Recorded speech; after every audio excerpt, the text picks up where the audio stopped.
Ok, irmãos, quero dizer para vocês que nessa manhã eu não preparei uma mensagem expositiva como de costume, onde nós pegamos uma passagem da Bíblia e estudamos ali aquela passagem, né? Hoje eu trouxe um sermão tópico, um sermão temático. Não é talvez dos mais palatáveis, né? Não é aquela mensagem que talvez a gente anseia ouvir, mas nós somos chamados para entregar todo o desígnio de Deus. E nessas últimas semanas, enquanto estava preparando a mensagem, sempre veio muitos temas para elaborar, mas esse foi o que ficou. E eu entendi que nós precisamos... É um tema essencial e nós precisamos estudar, precisamos entender, precisamos ser confirmados nessa verdade que vamos estudar nessa manhã. Então, o tema da nossa mensagem já foi anunciado: escritos em Jerusalém para a vida. Jerusalém. Jerusalém era a igreja, podemos assim dizer, da nação judaica. O conceito de igreja que nós conhecemos hoje, né? Era Jerusalém. Jerusalém era a capital, era o centro da religião daquela nação. E havia as festas fixas no calendário judaico, e naquelas festas acontecia pelo menos 3 vezes ao ano.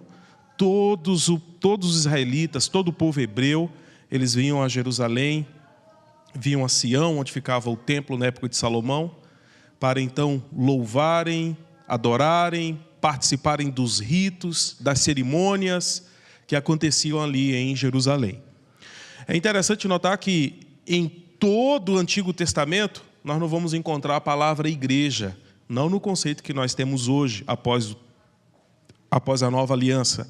A primeira vez que a palavra eclésia ou igreja aparece na Bíblia é em Mateus capítulo 16. É a primeira vez que vai aparecer, é no Novo Testamento. E quem a pronuncia é o próprio Jesus. É o próprio Jesus que fala.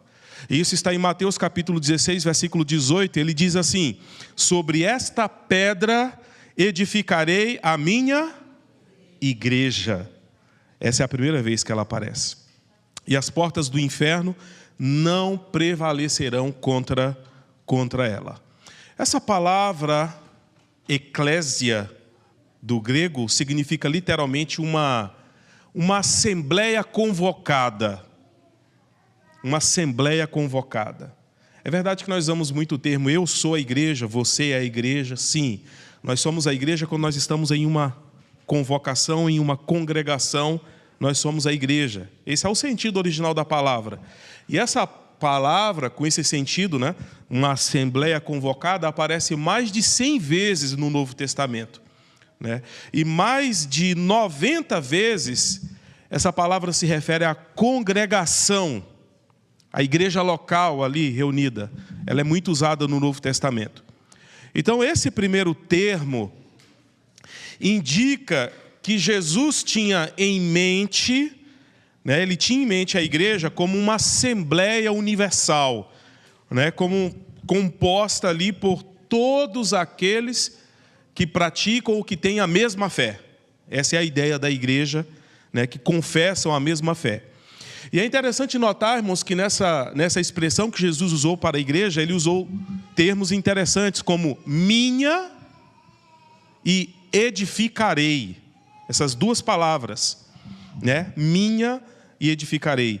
Então, ele está deixando bem claro aqui que, além de ser o autor e proprietário, ele também é o edificador da igreja.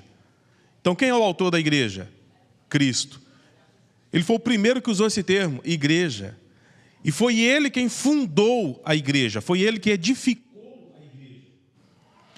Ao contrário do que muitas pessoas pensam, porque a Bíblia às vezes não dá tantos detalhes como nós gostaríamos, e às vezes a gente se perde por não ter esses detalhes, e algumas pessoas já começam a se confundir. Por exemplo, a Bíblia fala que, a Bíblia fala que Caim saiu da presença do seu pai, depois de matar seu irmão, foi para um outro lugar e disse que lá ele tomou uma esposa.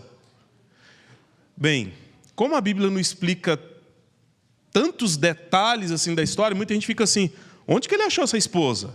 Porque a Bíblia apresenta Adão, Eva, Caim e Abel. Ele mata o seu irmão Abel, vai para um outro lugar e lá tem uma esposa. Por que lá tem uma esposa? Claro que lá tem uma esposa. A Bíblia não detalhou todos os anos, toda a história ali. Então é claro que naquela ocasião já tinha muitas pessoas vivendo na terra, uma vez que as pessoas viviam quase 1000 anos. Então havia já muitas pessoas, a terra já estava povoada nessa ocasião, embora o foco ali seja esses 4 na história. Então, muitas pessoas pensam que quando Cristo estabeleceu a igreja, Ele não estabeleceu uma instituição, ou vou usar um termo mais comum que nós usamos, uma placa. Ele não estabeleceu uma placa. E é claro que Ele estabeleceu uma instituição. Por isso que eu falei, é o contrário do que muitos pensam. E nós passamos por isso na leitura do ano bíblico. Jesus teve um problema com o sinédrio, com a liderança, vou usar o termo, com o ministério da igreja judaica. E ele foi expulso do sinédrio. E após ter sido expulso do sinédrio, o que ele fez? Ele reuniu seus discípulos. E ali ele estabeleceu, ele instituiu uma igreja. Teve um momento do ministério dele que ele ordenou os discípulos como apóstolos. Embora algumas pessoas dizem hoje que existem apóstolos, hoje não existe apóstolo. Existiu apóstolo aqueles lá, aqueles que Jesus ordenou o apostolado. Aqueles foram os apóstolos de Jesus. Ele deu instruções específicas quanto à atividade da igreja. Como que a igreja deveria trabalhar. Treinou os discípulos. E deu um novo rumo para essa nova modalidade de congregação, de assembleia convocada, que agora passamos a chamar de igreja. Em Apocalipse, Cristo revelou à sua igreja, à sua comunidade, à sua congregação, né? Ele revelou a essa igreja o que eles enfrentariam, o que a igreja enfrentaria ao longo dos tempos, ao longo dos séculos. E ele apresentou isso em 7 tempos. E nós lemos lá em Apocalipse a carta de Jesus, a mensagem de Cristo às 7 igrejas. São quantas igrejas mesmo? Me ajudem. Agora falando da igreja universal, são quantas igrejas? Uma. Que enfrentaria 7 períodos, 7 estágios, falando da igreja universal. Bem, embora Cristo apresentou ali, mostrou, revelou que a igreja enfrentaria grande transe, muitas provas, muitas dificuldades, a revelação apocalíptica também deixa muito claro, ela nos assegura que Cristo sustentaria a sua igreja. E é isso que nós vemos em Apocalipse 1,16. Diz que ele tinha na sua mão direita 7 estrelas, não era na mão esquerda, na mão direita, na mão da força, na mão do poder. E eu acho muito interessante quando o Apocalipse usa esse termo, que Jesus sustenta em sua mão direita as 7 estrelas, que são um símbolo dos 7 ministérios, que são símbolos aqui das 7 igrejas, do seu povo ao longo das eras. Ele está dizendo para a igreja assim, vocês vão atravessar todas essas provas até o fim, mas eu quero deixar bem claro que eu vou sustentar a igreja. Eu vou estar convosco. Ele é visto no meio da igreja, ele é visto andando entre a igreja, e ele é visto sustentando a igreja. Quando fala mão direita, é para nós nos lembrarmos do que Deus fez com o Egito, quando tirou a sua igreja de lá com mão forte, com a sua mão direita. Ele trabalhou pelo seu povo, e agora no Novo Testamento ele diz que sustentaria a sua igreja. Irmãos, aqui eu quero dizer para vocês, eu quero dizer para todos, que Cristo, além de ser o autor e edificador da igreja, ele agora também é apresentado como aquele que sustenta a igreja. Ele é o mantenedor dessa assembleia, dessa convocação de crentes. Ele a sustenta com a mão direita da onipotência. E agora vem a pergunta, agindo Deus, quem impedirá? Ninguém. É por isso que Cristo é apresentado como a rocha firme sobre a qual a igreja foi edificada, está estabelecida. Por isso que a igreja tem resistido a todos os ataques das hostes do inferno. A igreja tem superado e suportado todas as provas, porque Cristo está com a igreja. E é interessante, irmãos, que a igreja é o objeto especial do cuidado de Deus. Palavras como as de Deuteronômio e Zacarias deixam muito claro isso. Em Deuteronômio capítulo 32, versículo 10, nós lemos: achou na terra do deserto e no ermo solitário cheio de uivos, trouxe-o ao redor, instruiu-o, guardou-o como a menina do seu olho. A igreja é apresentada como a menina do olho de Cristo. Zacarias diz assim, no capítulo 2, versículo 8: Ele me enviou às nações que vos despojaram, porque aquele que tocar em vós, toca na menina do seu olho. Bem, a igreja que é apresentada como objeto especial do carinho, da atenção e da proteção de Deus. Bem, nós vamos começar entendendo que a igreja de Cristo, ela é singular. Em que sentido? Em Cantares capítulo 6, 9 e 10, vamos abrir as nossas Bíblias, vamos ler essa passagem. Em Cantares 6, 9 e 10, nós encontramos uma poesia, uma canção que Salomão compôs, provavelmente, tudo indica pelo texto bíblico, para sua noiva Sulamita. E o texto diz assim: mas uma só, prestem atenção, mas uma só é a minha pomba, a minha imaculada, a única. Quem é esta que aparece como a alva do dia, formosa como a lua, pura como o sol, formidável como um exército com bandeiras? Quem é esta? Então, essas características que Salomão usa para a sua noiva, o espírito de profecia reaplica, usando para a noiva de Cristo, usando para a esposa de Cristo, para a igreja de Cristo. Então, notem que interessante como que ele começa as palavras: uma só é a minha pomba, a minha imaculada, a única. Então, quantas igrejas Cristo tem? Uma só. Bem, em Efésios capítulo 4, versos 4 e 5, nós lemos assim: há somente um corpo e um espírito, como também fostes chamado numa só esperança da vossa vocação. Há um só Senhor, uma só fé e um só batismo. Quantos corpos são apresentados aqui? Apenas um corpo. O que nós somos? No texto das Escrituras, nós somos o corpo. A igreja é o corpo. Cristo é o cabeça. Todos nós somos membros desse único corpo. Nós somos membros do corpo de Cristo. Então, a igreja ela tem essa característica de singular.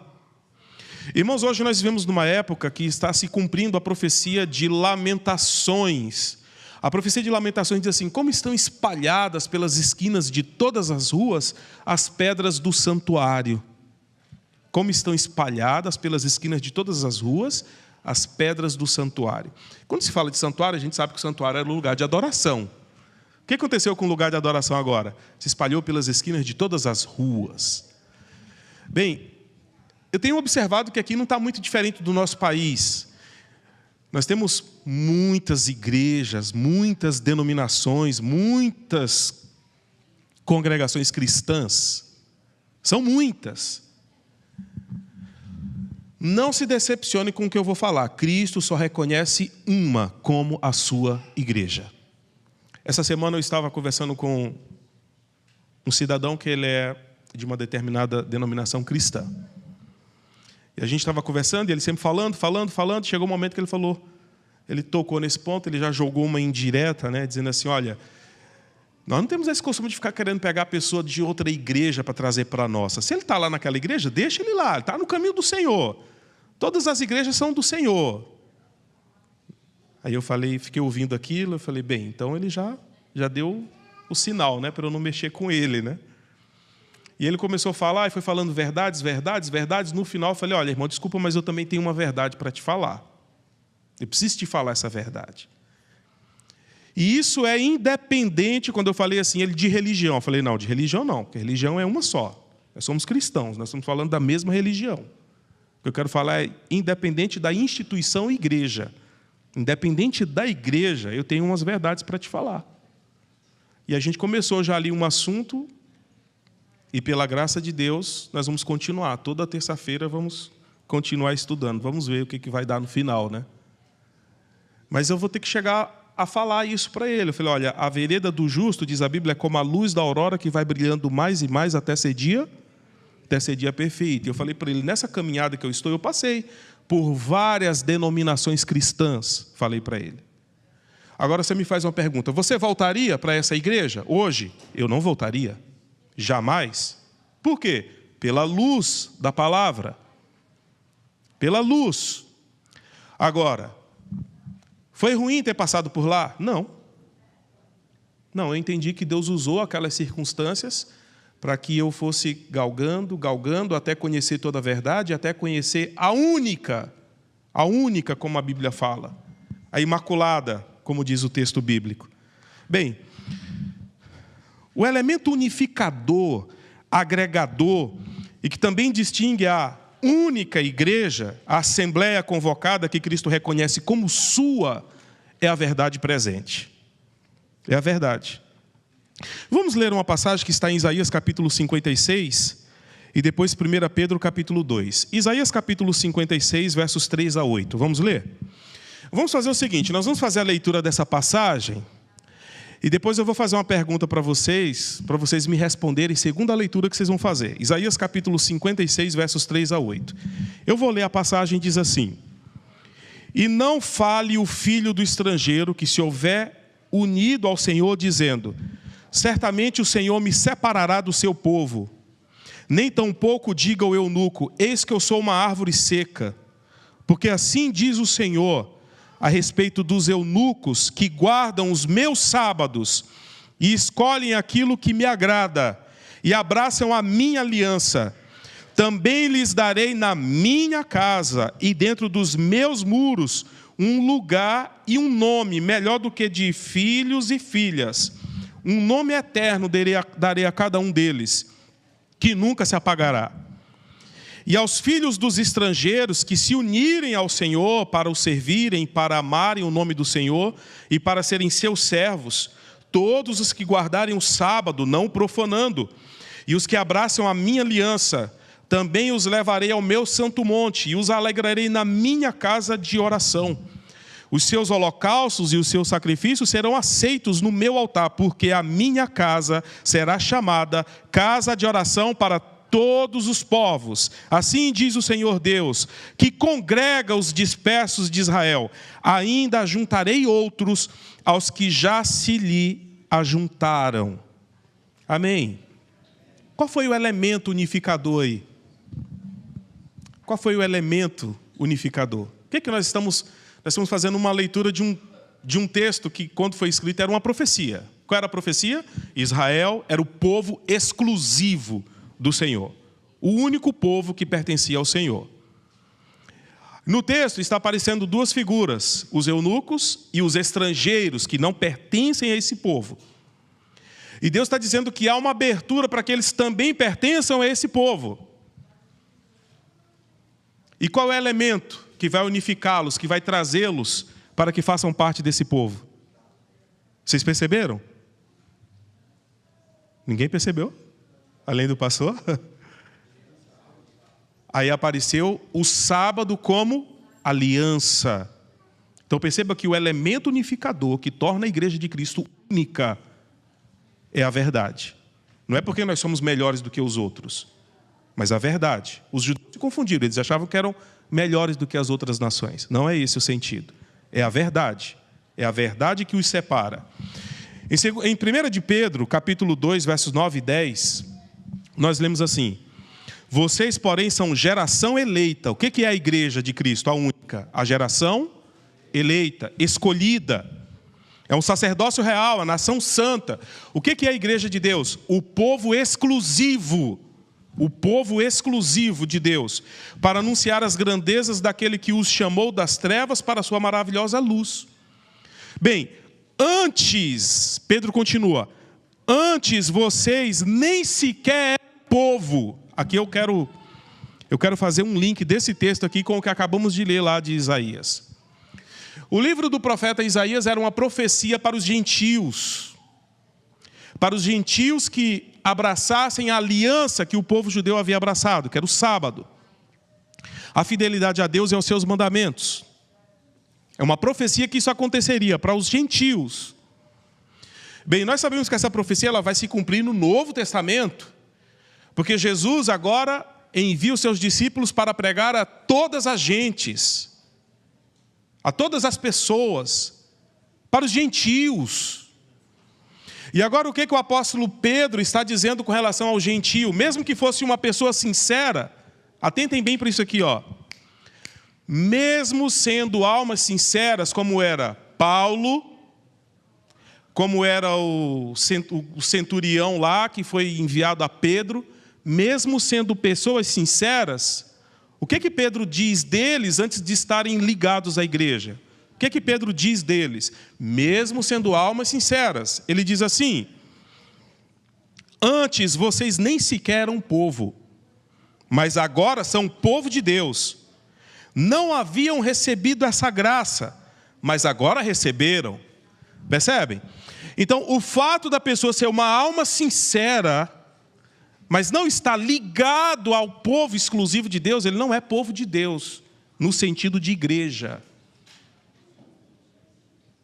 Nesse sentido de igreja. Veja que quando o próprio Cristo se revela para Saulo, para que ele faça parte do povo da aliança, Saulo pergunta para Cristo: o que eu tenho que fazer? O que queres que eu faça? Qual foi a resposta de Jesus para Saulo? Vai para a igreja, e lá eles vão te dizer o que você vai fazer. E Saulo teve que ir lá aprender. Quem foi a pessoa mesmo que doutrinou Saulo? Vocês lembram? Vocês lembram o primeiro que teve contato com Saulo? Esqueci o nome agora, não sei se é Barnabé, se é Ananias, se é... Ananias. Okay. Ele foi o servo do Senhor para conduzi-lo nos caminhos do Senhor. Agora, irmãos, eu preciso explicar um ponto aqui para não ficar mal compreendido. Embora exista uma só igreja, uma só assembleia convocada, um só povo, não devemos fazer condenações radicais. Por quê? Em João, no capítulo 10, verso 16, o que disse Jesus? Capítulo 10, verso 16, ele diz assim: ainda tenho outras ovelhas que não são deste aprisco. Também me convém, me ajudem. Essa é a palavra. Também me convém. Por que ele quer agregar? Por que ele quer trazer de lá, de outro lugar, que ele nem sequer chamou de aprisco, ele não reconheceu como aprisco? Por que ele quer tirar de lá e trazer para esse aprisco aqui? Por quê? Por causa do conceito de igreja, de convocação, que é um só. Se fosse como muita gente pensa, igreja é eu, igreja não é assim. Prestem atenção. É interessante que na passagem nós lemos aqui que a intenção de Cristo é trazer as pessoas para o seu redil, para o seu corpo, para o seu povo exclusivo, para a sua igreja. É isso. Em Apocalipse capítulo 18, versículo 4, tem um outro apelo. Qual é o outro apelo? Ouvi uma voz do céu que dizia... O que dizia a voz do céu? Sai dela, me ajudem. Sai dela, povo meu. Todos aqueles que vão ouvir esse apelo vão fazer parte do povo de Deus. Todos os que saírem de lá. Deixa eu explicar mais isso aqui. Houve um tempo em que todas as igrejas protestantes eram igrejas, no plural mesmo, de Cristo. Todas. Todas. Por quê? Que Cristo, em um período, reconheceu várias instituições, ou, vou ser mais claro, placas diferentes como sendo a minha igreja. Vocês sabem por quê? Por causa da luz que a igreja tinha naquele tempo. A igreja estabelecida por Lutero, a igreja estabelecida por Calvino, a igreja metodista, as igrejas congregacionais, naquele tempo, todas tinham a mesma luz. Mas, de repente, chega a mensagem do Evangelho eterno, a mensagem do juízo, chamando as pessoas para um preparo especial para a doutrina da volta de Jesus. E aí o que aconteceu com as várias corporações naquela ocasião? Rejeitaram a luz. Por isso, então, veio uma segunda mensagem. Qual é a mensagem? Caiu, caiu. Então, aquelas que estavam na plataforma da verdade agora são apresentadas como que caiu, caiu. Por que caíram? Porque nós falamos agora há pouco que o elemento unificador da igreja é a verdade. É a verdade que separa o povo, é a verdade que distingue o povo. Então, para finalizar nesse ponto, eu quero dizer que no tempo do fim vai funcionar assim. Muitas pessoas têm me abordado e dizem assim, olha, hoje tem a nossa igreja, com o nome ali, os adventistas da reforma e tal. Mas no tempo do fim não vai ter isso. No tempo do fim não vai ter a igreja da reforma. Está certo ou está errado? Quem concorda com essa posição? No tempo do fim, não vai ter esse nome adventista, sétimo dia, movimento de reforma. Quem concorda com isso? Vocês concordam? Hã?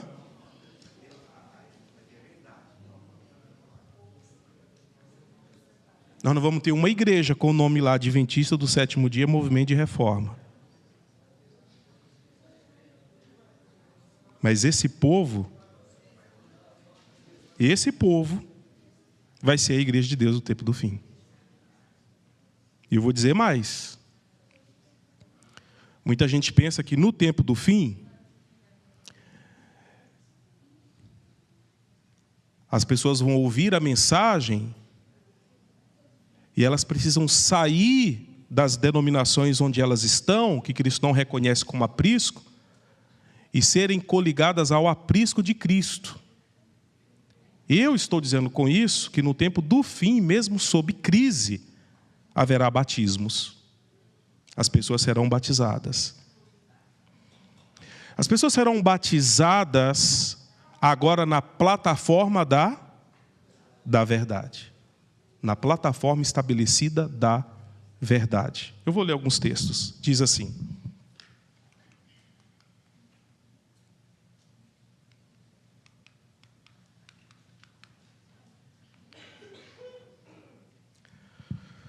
Está na tela. Deus tem joias em todas as igrejas e não devemos fazer condenações radicais do professo mundo religioso. Mas com humildade e amor apresentem a todos a verdade tal como é em Jesus. Outro texto. Por meio da poderosa espada da verdade, as mensagens do primeiro, segundo e terceiro anjos separou-os do mundo e das igrejas para os levar à santa proximidade dele. Fê-los depositários da sua lei e confiou-lhe as sagradas verdades da profecia para esse tempo. Como os santos oráculos confiados ao antigo Israel, estas são um sagrado depósito que deve ser comunicado ao mundo. Então, no tempo do fim, haverá um povo específico. Haverá um povo específico. Talvez não vai ter o templo com o nome, mas o povo desse templo é que vai ser o povo de Deus no tempo do fim. E o povo que vai ouvir as verdades sobre a poderosa atuação do Espírito Santo, eles vão se unir a estes, que embora não tendo placas, continuam sendo a igreja. Continuam sendo a igreja de Cristo. Tem outro texto. Há muitas almas que sairão das fileiras do mundo, que sairão das igrejas, até mesmo da igreja católica, cujo zelo, agora isso aqui é forte, excederá de longe o dos que têm estado prontos a proclamar a verdade agora. Ou seja, dentro da igreja católica, dentro das igrejas protestantes, ela faz essa separação igrejas e até mesmo igreja católica, porque ela está falando das igrejas protestantes, da igreja católica e até mesmo do mundo, pessoas que são mais zelosas da verdade do que nós que estamos aqui. São mais zelosas, mais desejosas de fazer a vontade de Deus do que nós que estamos aqui. Por isso que a gente tem que ter muito cuidado ao fazer denúncias lá fora. Deus tem na terra uma igreja. o laser não pega na tela. Que é o seu povo escolhido, que guarda os seus mandamentos. Vamos ler em uníssono essa última parte? Vamos ler? Ele está guiando, não ramificações transviadas, não um aqui e outro ali, mas um povo. Percebem? Então a igreja não é um lá, outro aqui, um grupo ali, um grupo lá. O que é a igreja? É um povo. No tempo do fim, todos devem se juntar a esse povo. Agora, apesar das nossas imperfeições, irmãos, a igreja é um lugar seguro, é uma fortaleza para nós e para os nossos filhos. A Bíblia, falando dos últimos dias, falando do nosso tempo, a Bíblia pintou um cenário muito feio, dizendo assim: saiba disto. Todos os que são pais, atentem bem para essas linhas. 2 Timóteo 3, de 1 a 5. Saiba disso. Nos últimos dias sobrevirão tempos difíceis. Por quê? Porque os homens serão, olha lá, egoístas, que mais? Avarentos, que mais? Presunçosos, arrogantes, blasfemos, desobedientes aos pais, ingratos, ímpios, sem amor pela família, irreconciliáveis, caluniadores, sem domínio próprio, cruéis, inimigos do bem, traidores, precipitados, soberbos, mais amantes dos prazeres do que amigos de Deus, tendo aparência de piedade, mas negando o seu poder. Afasta-se também desses, diz a Bíblia. Será que nós estamos vendo esse tempo? O tempo da desobediência, da idolatria, o tempo de que as pessoas estão em busca de prazeres. Vê a loucura. O que as pessoas estão fazendo para encontrar prazer? E agora, na igreja, os nossos filhos devem estar protegidos contra essas ideias malucas impostas aí por essa cultura maldosa do nosso tempo. Aqui é como uma proteção. A igreja, diz o livro Atos dos Apóstolos, a igreja é a fortaleza de Deus. É a sua cidade de refúgio que ele mantém no mundo revoltado. Durante séculos de trevas espirituais, a igreja tem sido como uma cidade edificada sobre um monte. De século em século, através de sucessivas gerações, as puras doutrinas do céu têm sido desdobradas dentro de seus limites.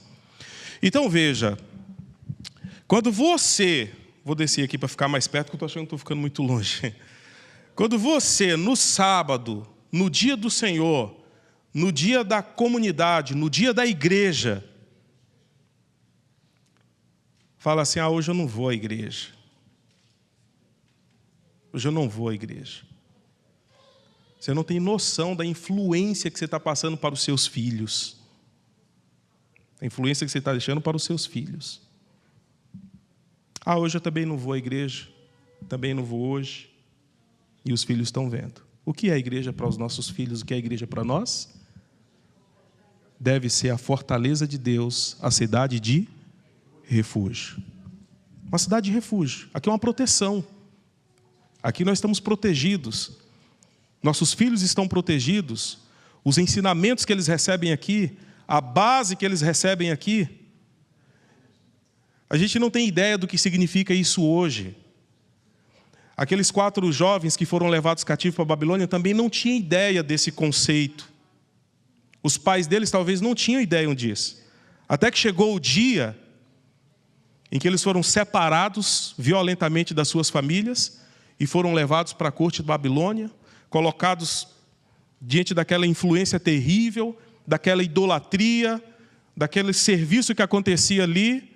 E agora chegou o momento daqueles jovens mostrarem, mesmo em Babilônia, a fé, os princípios, a base que eles haviam recebido dos pais e da nação judaica. Então a gente hoje não tem noção. A gente não sabe o que os nossos filhos vão enfrentar amanhã. A gente não sabe. Então, aqui é o lugar dos nossos filhos. Essa doença lá de casa acabou, mas lá em casa tinha uma doença que eu falava assim, amanhecia o dia e... Principalmente o Felipe Joab, né? O Mateus, eu acho que o pessoal diz que põe a barba de molho, né? Quando vê o outro pegando assim umas pancadas, e ele já é mais esperto, né? Principalmente o Felipe. Não, hoje eu não vou para a igreja. Não vai para a igreja? Não, não vou. Ah, você vai. Ah, mas agora eu vou ter que ir para a igreja forçado? Eu falei, vamos forçado. Sem problema, mas vamos. Vamos lá. Não, hoje eu não vou. Vai, hoje nós vamos, é o dia da igreja. Eu estou muito cansado. Ah, mas você tinha a semana toda para descansar, agora é o dia da gente ir na igreja. Leva o teu filho à igreja. Põe a mão no pescoço dele. Não pesa muito não, mas põe a mão no pescoço. E leva para a igreja. Aqui é o lugar dos nossos filhos. Eu não sei, irmãos, eu não sei. Eu tenho quase certeza, mas não sei. Se são os nossos filhos que vão ter que amanhã ser essa igreja que nós estamos falando aqui. Eu não sei se serão eles que serão colocados em combate com as forças das trevas de forma direta. Então, aqui é o lugar dos nossos filhos. Aqui é a cidade de refúgio para eles. Bem, o que diz o texto aí? Fraca e defeituosa como possa parecer? O que é a igreja? O que é a igreja, irmãos? Pensa aí naquele irmão que você odeia. Não devia existir isso. Isso revela a nossa fraqueza, defeitos que temos. Mas mesmo olhando para essa igreja cheia de defeitos, cheia de falhas, cheia de problemas, às vezes a gente chega assim um para o outro e fala, olha, você viu o que tal igreja fez? Nós somos muito fracos, nós somos muito... Sim, mas prestem atenção nesse texto. Fraca e defeituosa, como possa parecer, o que é a igreja? É o único objeto sobre o que Deus concede em sentido especial, o quê? Sua suprema atenção. É aqui. É aqui. E o que é a igreja para nós? Para a alma crente e humilde, o que é a casa de Deus na terra? É como a porta do céu. Os cânticos de louvor, a oração, a palavra ministrada pelos embaixadores do Senhor, são os meios que Deus proveu para preparar um povo para a assembleia lá do alto, para aquela reunião sublime, a qual coisa nenhuma que contamine poderá ser admitida. É aqui que Deus derrama a sua bênção. É aqui que Deus derrama a sua bênção.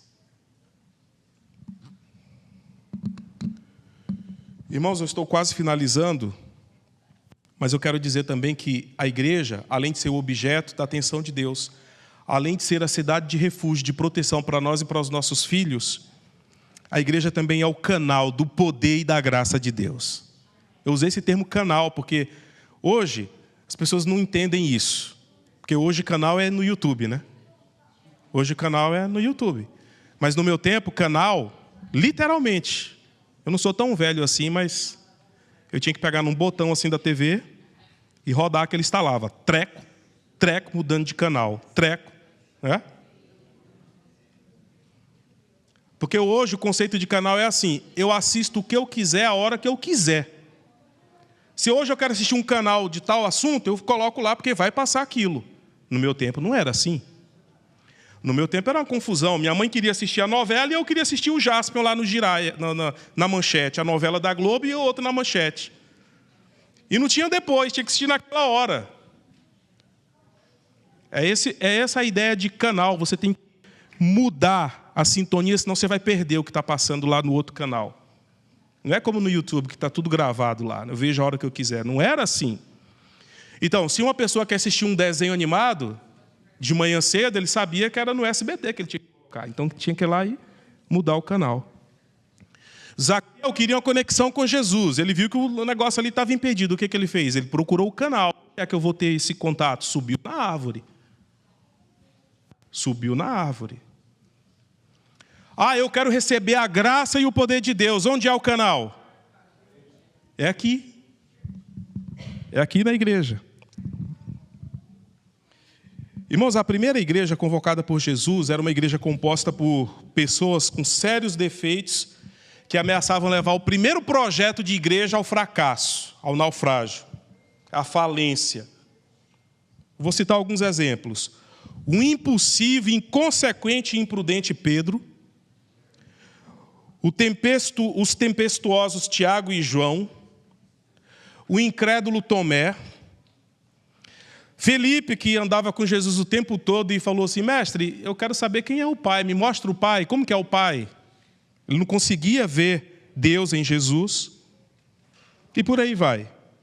Mas o que aconteceu com esses homens na igreja? O que aconteceu com eles? Pedro, de imprudente, se tornou prudente e experiente. João, o tempestuoso, é chamado na Bíblia de quê mesmo? O discípulo do amor, discípulo amado. O Tomé, que era incrédulo, dá uma lida lá, morreu como mártir. Por que ele morreu como mártir? Porque ele sabia em que ele estava crendo. Se tornou um homem fiel, crente. Morreu pela sua fé. Então, agora, olha de novo esse texto. O texto diz assim... Não coloquei? Parece que eu passei sem querer aqui. De novo o texto. Fraca e defeituosa como possa parecer, a igreja é o quê? O único objeto sobre o que Deus concede em sentido especial sua suprema atenção. O que é mais? É o cenário da sua graça, na qual se deleita em revelar seu poder de fazer o quê? Transformar corações. Esses dias nós estávamos num programa de casais e uma irmã levantou lá e deu um testemunho. E a irmã disse assim: meu marido hoje é outro homem. Meu marido hoje é um novo homem. Vocês lembram disso? E nós entendemos que tudo isso é Deus atuando, é Deus operando, é Deus transformando. E Ele usou qual canal? A sua conexão com Cristo, a igreja. Irmãos, é verdade que Judas não sofreu transformação. Ele esteve com Jesus, mas não foi mudado. Mas não foi por falta da graça de Cristo. Pois a Bíblia diz que Jesus amou Judas até o fim. Até o fim. Há pessoas na igreja, irmãos, que foram colocadas aqui pelo diabo. Sabiam disso? Tem pessoas que são colocadas na igreja, se batizam na igreja pelo diabo, para fazer um mal na igreja, para atrapalhar e dividir a igreja. Quem chamou Judas para fazer parte da igreja de Cristo? Quem chamou? Quem chamou Judas para fazer parte da igreja de Cristo?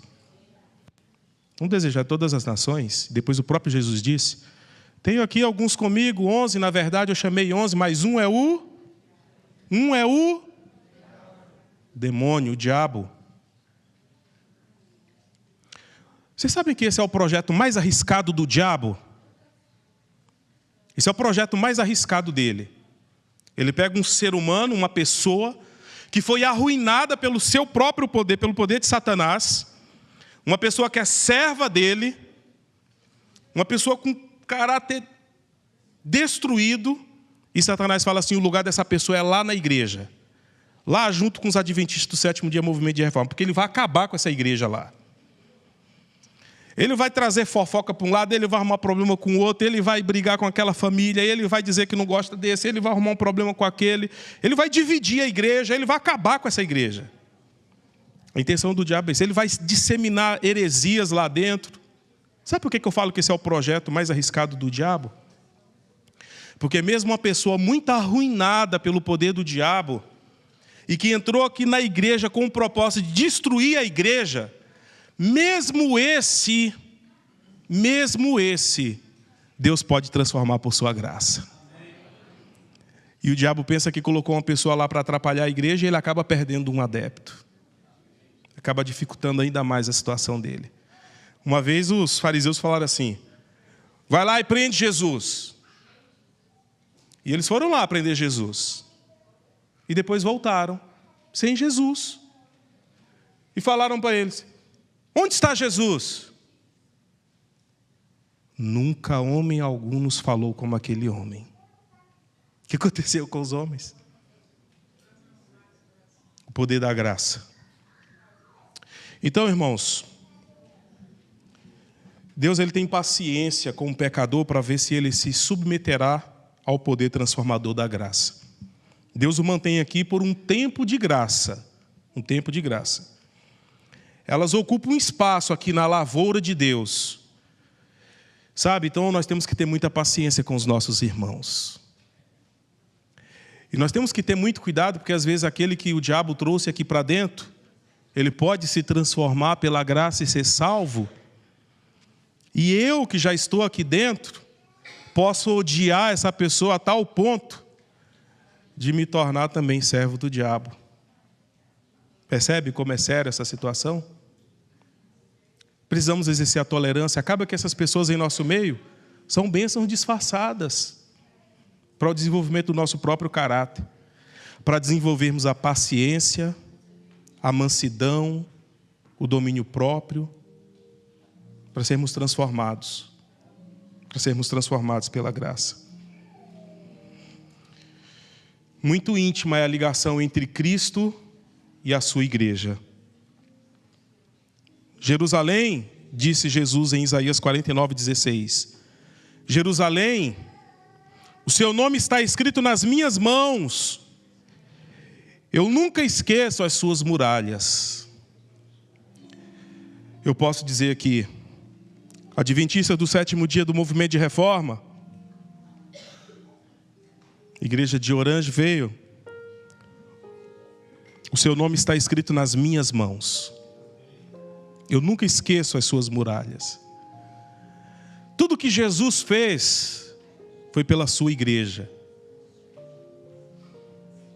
Tudo que ele suportou, toda afronta, escárnio, humilhação e a sua morte, tudo foi por amor à igreja. E vocês pensam que ele vai abandonar a igreja assim fácil? Vocês pensam mesmo que Deus vai deixar que não existe mais igreja? É cada um por si aí agora, se vira. Vocês acham que é mesmo assim? Em Apocalipse 1, 12 e 13, João queria ver Jesus, ele queria muito ver Jesus. E ele diz assim: virei para ver quem falava comigo. Olhei e vi. O que ele viu quando ele olhou? Um castiçal de 7 tochas. Ou seja, antes de ver Jesus, João viu a igreja. Porque o castiçal é símbolo da igreja. Portanto, o Cristo é revelado em sua igreja. A sua graça é revelada em sua igreja. Ele que faz essa íntima ligação com a sua igreja.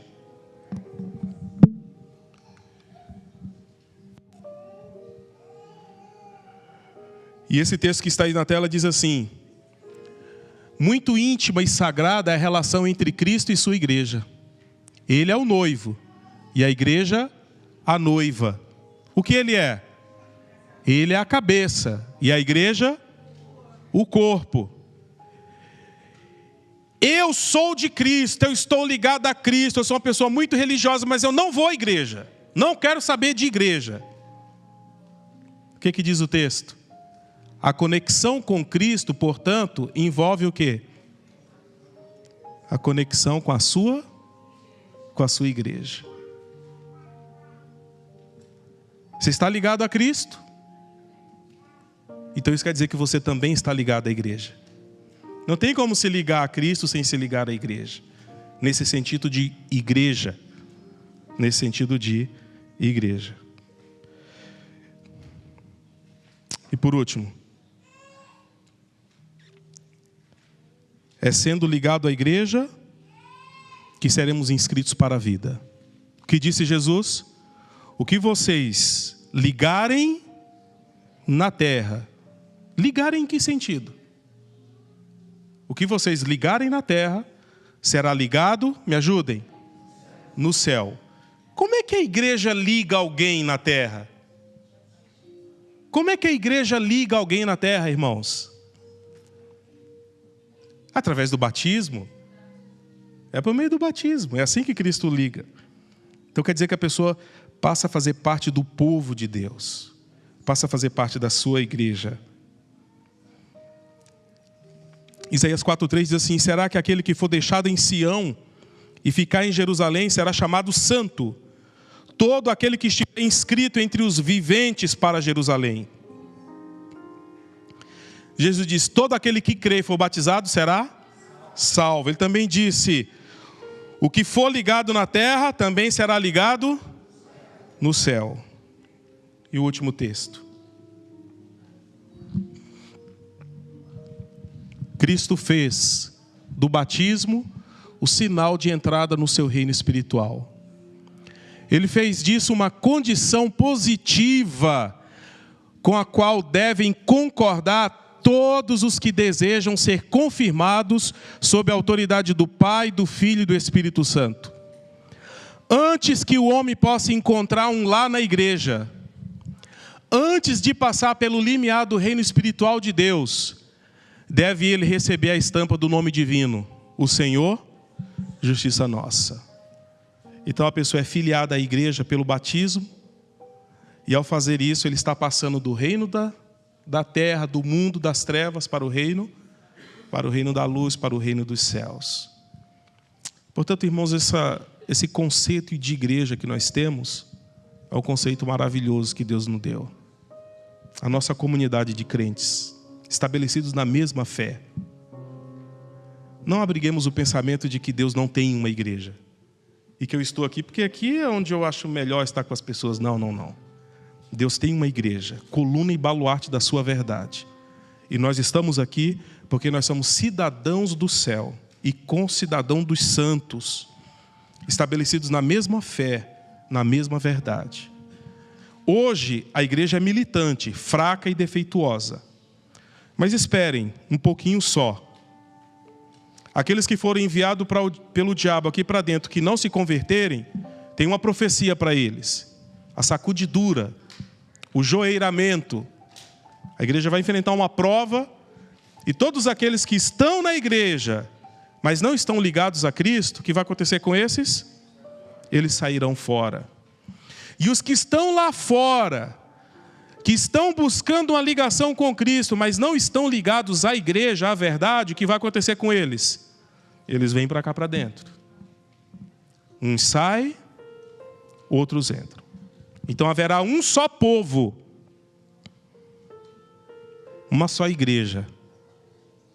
Deus não está guiando uma aqui e outro lá, Ele está guiando uma igreja. Essa embarcação, enfrentando essas ondas terríveis que nós estamos enfrentando. Parece que vai cair, apostatou todo mundo agora. A igreja não é mais o que era, ela está balançando. A embarcação está aí, mas ela vai chegar ao porto.